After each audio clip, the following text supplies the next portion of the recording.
혹시 요즘 이런 생각 드시진 않으셨나요?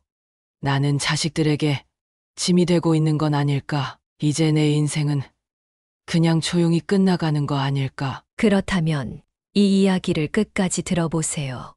이 영상을 끝까지 보신다면 당신도 자식에게 기대지 않고 월 18만 원대에 당당하게 살아갈 수 있는 방법을 알게 되실 겁니다.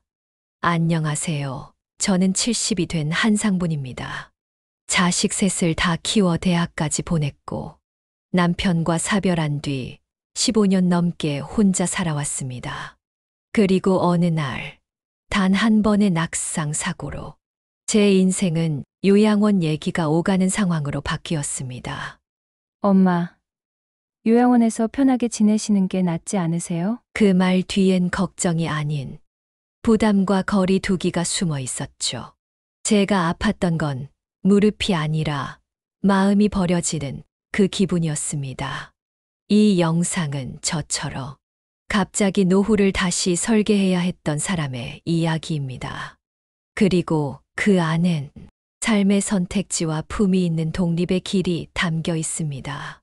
지금 사연으로 그려보는 노후, 사연 노후 채널에서 제 경험을 나누고 있습니다. 구독과 좋아요, 이 작은 클릭이 누군가에게 노후의 지혜와 희망의 다리가 되어줄 수 있습니다.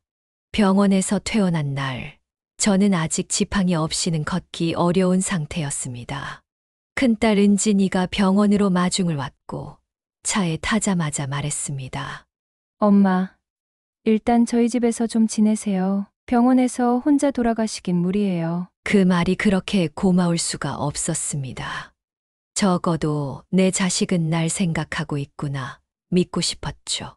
은진이네 집에 머문 첫 일주일은 정말 따뜻했습니다. 아침마다 밥상을 차려주고 퇴근 후엔 제가 자는 방에 와서 조용히 이불을 덮어주곤 했습니다. 하지만 시간이 조금씩 지나자 상황은 달라졌습니다. 손주들은 예전처럼 반기지 않았고 사위는 퇴근 시간이 갈수록 늦어졌습니다. 무엇보다 딸의 표정에서 작은 불편함이 자주 스쳐 지나갔습니다. 어느 날 딸이 방에서 조용히 통화하는 소리를 듣게 되었습니다. 엄마 혼자 계시는 게 위험하긴 한데, 우리도 너무 힘들어. 솔직히 요양원 같은 데가 더 낫지 않을까? 그 말을 들은 순간 가슴이 철렁 내려앉았습니다.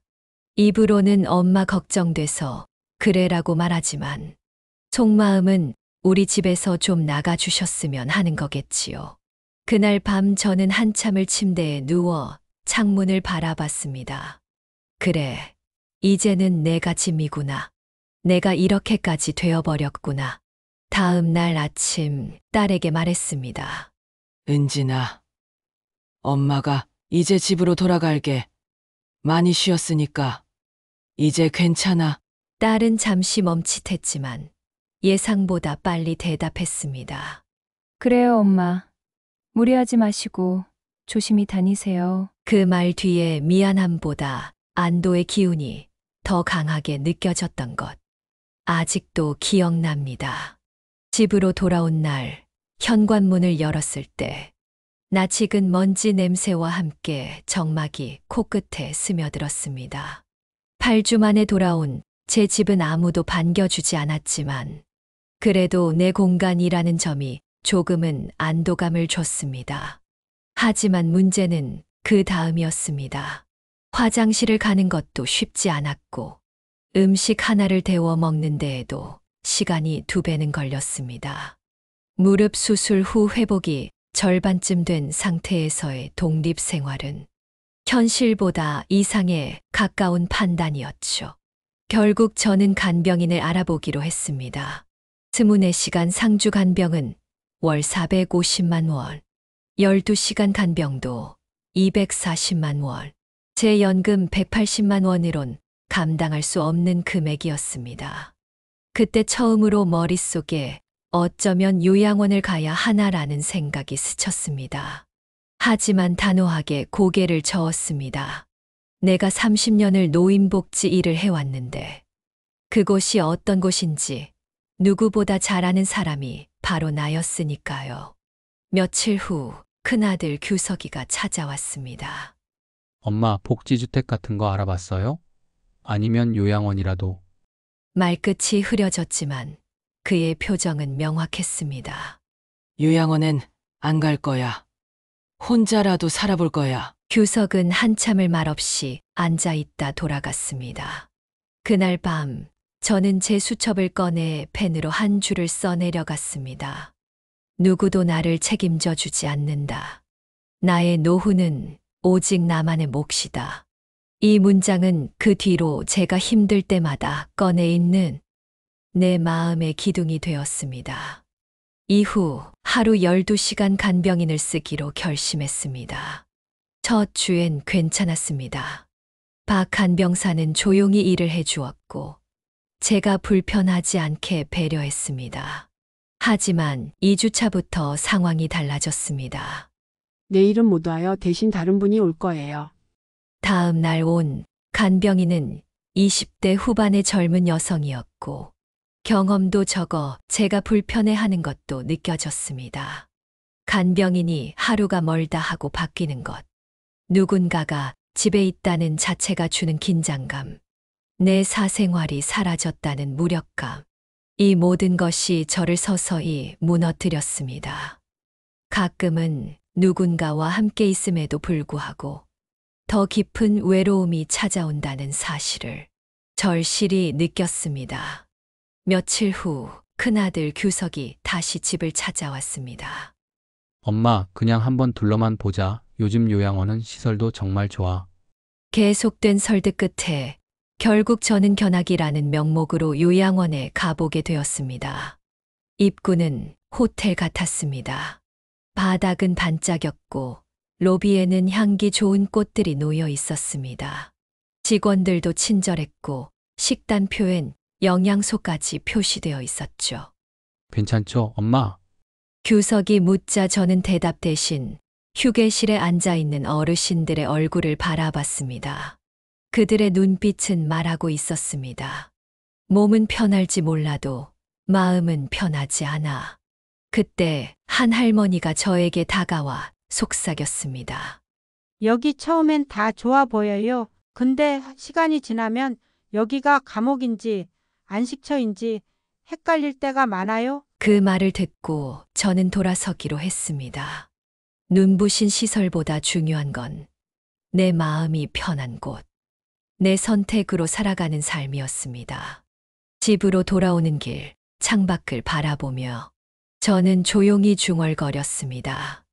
아무리 좋은 요양원이라도 내 인생을 대신 살아줄 순 없어. 그날 밤 저는 잠을 이루지 못했습니다. 침대맡엔 수첩이 펼쳐져 있었고 그 위엔 진한 글씨로 또 한 줄이 적혀 있었습니다. 이대로는 안 된다. 분명 다른 길이 있을 것이다. 다음 날 아침 지팡이를 짚고 가까운 주민센터를 찾았습니다. 그곳에서 저는 인생을 바꿀 정보를 하나 얻게 됩니다. 김 선생님, 혹시 LH 고령자 복지주택 들어보셨어요? 직원의 말에 저는 고개를 저었습니다. 그는 친절히 설명해 주었습니다. 65세 이상 독거노인을 위한 임대주택. 월 임대료 18만 원. 응급벨, 안전바, 무장애 설계, 생활지원사 상주. 무엇보다 놀라웠던 건 30년간의 사회복지 경력이 사회기여자 가산점으로 작용된다는 것이었습니다. 그 순간 제 심장이 다시 뛰기 시작했습니다. 이거다. 이게 내가 살 길이다. 서류를 받고 주민센터에서 나오던 길. 제 손이 약간 떨리고 있는 걸 느꼈습니다. 그건 불안이나 두려움이 아니라 오랜만에 느껴보는 기대감 때문이었습니다. 집에 돌아오자마자 아들 규석에게 전화를 걸었습니다. 규석아, 엄마가 복지주택 신청했어. 그리고 오늘 바로 서류도 냈어. 전화기 너머로 한참 침묵이 흐른 뒤 그의 목소리가 낮고 단단하게 들려왔습니다. 엄마, 그게 정말 괜찮은 거예요? 응. 내가 봤던 요양원보다 100배는 나아. 그리고 엄마가 독립적으로 살 수 있다는 게 가장 좋아. 그 말을 듣자 규석은 조심스럽게 물었습니다. 그럼 그 전세금은 어떻게 하실 건데요? 바로 그 질문, 그들의 진짜 관심이 어디 있는지 확인하는 순간이었습니다. 보증금 일부 쓰고 나머지는 내 노후 자금으로 쓸 거야. 엄마, 민지 대학 등록금이랑 제 사업자금도 있어서요. 그 순간 제 가슴이 털썩 내려앉았습니다. 역시나 엄마가 아니라 엄마의 돈이 필요했던 거구나. 규서가, 미안하지만 이제 내 돈은 내가 관리할 거야. 나중에 없어진 다음에 가져가도 충분해. 전화기를 끊고 나서 한참 동안 눈물이 나지 않았습니다. 이젠 그조차도 익숙해진 감정이었으니까요. 며칠 후 복지주택 1차 서류 합격 통보가 왔습니다. 면접도 무사히 통과했고 마침내 입주 확정. 저는 이삿짐을 정리하며 하나하나 옷을 접고 책을 골라냈습니다. 그 속에서 지난 삶의 기억들이 한 장씩 떠올랐습니다. 이젠 나를 위해 살자. 내가 누구의 엄마나 누구의 아내가 아니라 그저 나로 살아갈 시간이다. 그렇게 결심했지만 자식들은 또 한 번 찾아왔습니다. 이번엔 규석뿐 아니라 막내 지연이까지 함께. 엄마, 정말 그 복지주택 괜찮은데 맞아요? 주변 환경도 모르고 어떤 분들이랑 살지도 모르잖아요. 다 엄마 같은 분들이야. 몸은 불편해도 마음은 단단한 분들. 그리고 엄마는 이제 자식들 눈치 보며 살고 싶지 않아. 지연이 눈가가 붉어졌습니다. 우리 그런 뜻으로 얘기한 거 아니에요. 그냥 걱정돼서 그런 거예요. 알아. 근데 이제 엄마는 걱정보다 존중받고 싶어. 결정은 내가 할게. 복지주택 입주 날짜가 정해지고 저는 전세 계약 해지 신청을 하고 이삿짐을 조금씩 정리하기 시작했습니다. 한 땀 한 땀 마치 지난 인생을 접는 기분이었습니다. 그리고 그 와중에도 계속해서 자식들의 문자가 도착했습니다. 엄마, 전세금 입금 언제 가능해요? 민지 등록금 때문에 너무 급해요.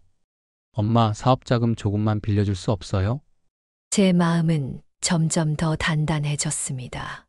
이젠 내 돈도 내 결정도 나를 위해 써야 한다. 어느 날 규석과 지연이 함께 집으로 찾아왔습니다. 규석은 여전히 조심스러웠고 지연이는 조금 울먹였습니다. 엄마, 전세금 조금만, 진짜 조금만 도와주세요. 우린 엄마 재산 노리고 이런 거 아니에요. 저는 그 말에 조용히 웃으며 대답했습니다. 그래. 너희들 마음도 알겠어. 하지만 엄마는 지금 도와달라는 말 한마디 못하고 혼자 울고 있었어. 너희가 필요해서가 아니라 엄마가 존중받고 싶어서 이 선택을 하는 거야. 규석은 고개를 떨구었고 지연이는 눈물을 훔쳤습니다. 엄마, 정말 괜찮으시겠어요? 혼자 살다가 갑자기 무슨 일 생기면 그래서 복지주택을 선택한 거야. 그곳은 비상벨도 있고 생활지원사도 있어. 하지만 가장 중요한 건 내 공간에서 내 리듬으로 살 수 있다는 거야. 이삿짐을 싣던 날 아침, 현관문 앞에서 저는 마지막으로 집 안을 한번 쭉 둘러봤습니다. 이 집은 내 인생의 절반이 담긴 곳이었지만 이젠 더 이상 내 마음 편히 쉴 수 있는 공간이 아니게 되어버렸습니다. 복지주택에 도착했을 때 관리실의 정 씨가 반갑게 맞아주었습니다. 김 선생님, 드디어 오셨네요. 기다리고 있었어요. 작지만 아늑한 집, 문턱 없는 입구, 휠체어도 다닐 수 있는 넓은 복도, 낮은 싱크대, 안전바가 설치된 욕실, 그리고 내 이름으로 된 현관벨. 그 모든 게 말해주고 있었습니다. 이제부터 이곳이 당신의 집입니다. 그날 밤 저는 TV를 켜고 오랜만에 아무 눈치 없이 드라마를 한 편 처음부터 끝까지 봤습니다. 그리고 뜨거운 물로 목욕을 하고 내 마음대로 불을 끄고 내가 원하는 시간에 내 침대에 누워 잠들었습니다. 비록 몸은 조금 불편했지만 마음만큼은 너무도 편안했던 그 밤을 저는 오래도록 기억하게 될 겁니다. 입주 첫 주 복지주택은 생각보다 훨씬 따뜻한 공간이었습니다. 처음엔 낯설었지만 같은 층에 살고 있는 박 할머니가 먼저 인사를 건넸습니다. 어르신 새로 오셨죠? 오늘 저녁에 같이 식당 내려가실래요? 그 짧은 한마디가 얼마나 반갑고 고마웠는지 모릅니다. 식사는 공동식당에서 이뤄졌고 테이블마다 앉은 어르신들끼리 자연스럽게 이야기가 오갔습니다. 나는 올해 74세예요. 무릎 수술하고 여기 왔죠. 여긴 사는데 불편 없고 또 너무 조용하지도 않아서 좋아요. 모두 자신만의 사연을 품고 있었고 그 사연을 서로가 이해해주는 분위기 속에서 저는 혼자가 아니다라는 감정을 다시 느끼게 되었습니다. 며칠이 지나자 저는 복지주택 내 작은 도서관에서 마음 나누기 모임을 제안했습니다. 사회복지사로 일하며 익힌 상담 기술이 여기에서도 누군가에게 도움이 될 수 있다고 생각했죠. 김 선생님, 말씀 참 잘하세요. 제가 상담 받는 기분이에요. 덕분에 요즘 밤에 잠이 좀 와요.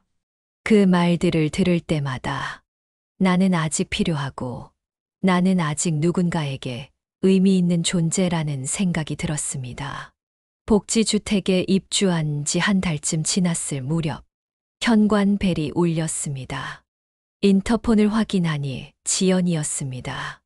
손에 장을 본 봉투를 들고 웃으며 말했습니다. 왠지 된장찌개가 먹고 싶더라고요. 저는 웃으며 문을 열어주었습니다. 지연은 제 작은 집을 둘러보며 말했습니다. 생각보다 진짜 좋아요. 깨끗하고 안전해 보여요. 이곳에서 편안하게 지내시는 것 같아서 마음이 놓였어요. 그녀의 말은 비로소 걱정이 아닌 존중으로 바뀐 감정처럼 느껴졌습니다. 며칠 후엔 규석이도 화분 하나를 들고 찾아왔습니다. 엄마, 집들이 선물이에요. 다육이고요. 물 자주 안 줘도 돼요. 그의 얼굴엔 어색한 미안함과 함께 조금은 놓아준 듯한 표정이 스쳐갔습니다. 엄마, 미안했어요. 그땐 너무 급해서 엄마 마음보다 제 사정만 생각했던 것 같아요. 괜찮아. 사람은 다 그런 거야. 근데 규서가 이제 엄마 돈 얘기 말고 엄마 삶 얘기를 들으러 와줄래? 그 말에 규석은 고개를 끄덕였습니다. 네, 앞으로는 꼭 그럴게요. 복지주택에 입주한 지 2달이 지났을 무렵 저는 매주 목요일 오후 단지 내 도서관에서 마음편지라는 이름의 소모임을 시작하게 되었습니다. 의미는 단순했습니다. 누구든 와서 자기 마음속 이야기를 꺼내면 저는 들어주고 때로는 적어드리고 또 때로는 같이 울어주는 자리였죠. 우리 딸은 연락도 없어요. 며느리랑 같이 살다 보니까 소리도 못 내요. 나는 아직도 그 사람, 내 남편이 그리워요.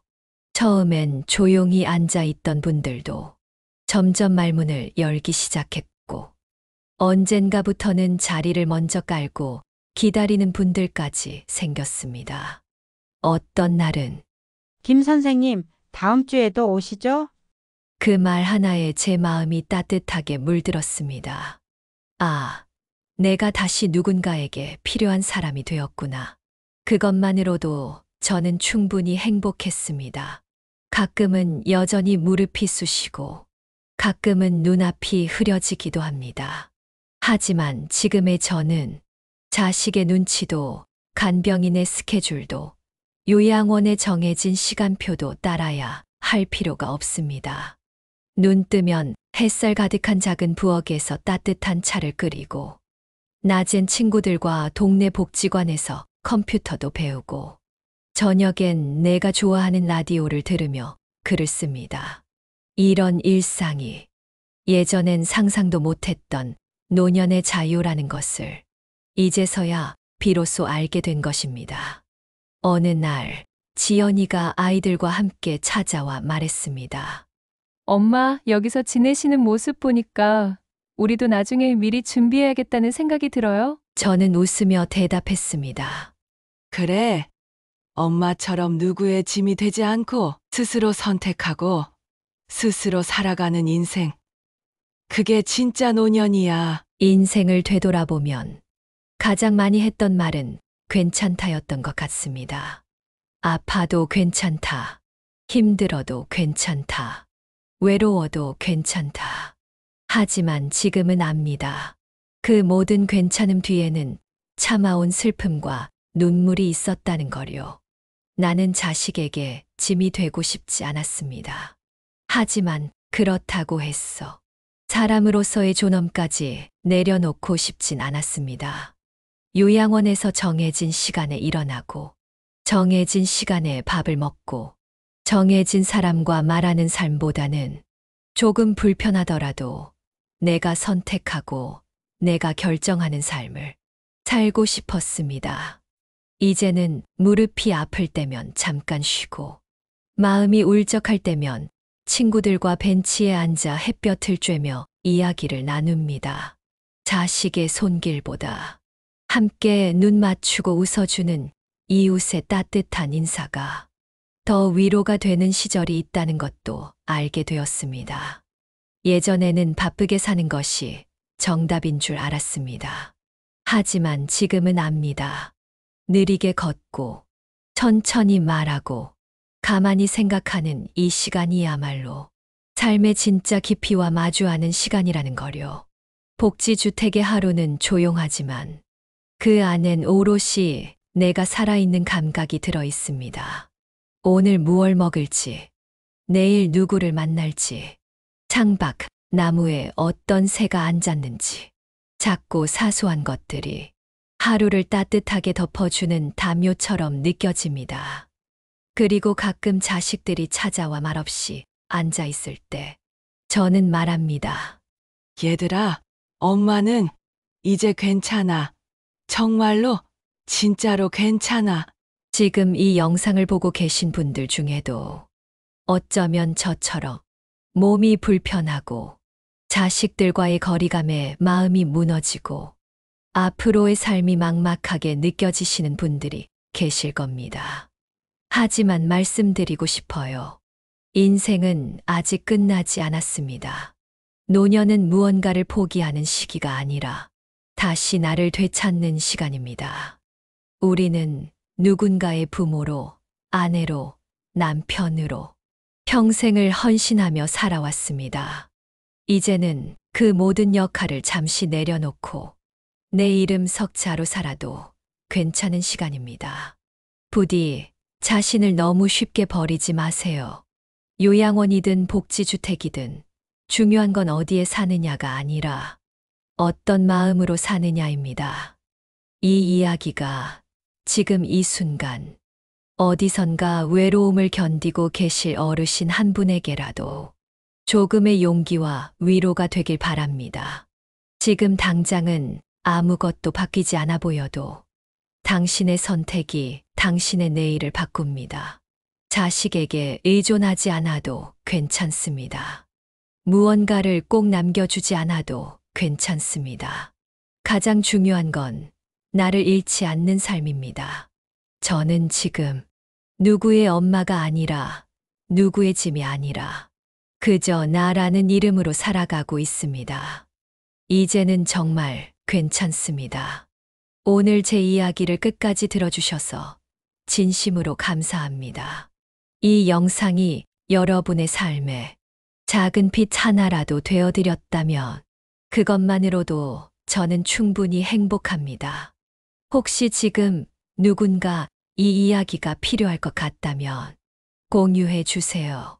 그리고 앞으로도 이런 이야기와 위로가 계속되길 원하신다면 좋아요와 구독 버튼 한번 눌러주시면 정말 큰 힘이 됩니다. 당신의 노후가 고요하고 단단한 행복으로 채워지길 진심으로 기원합니다.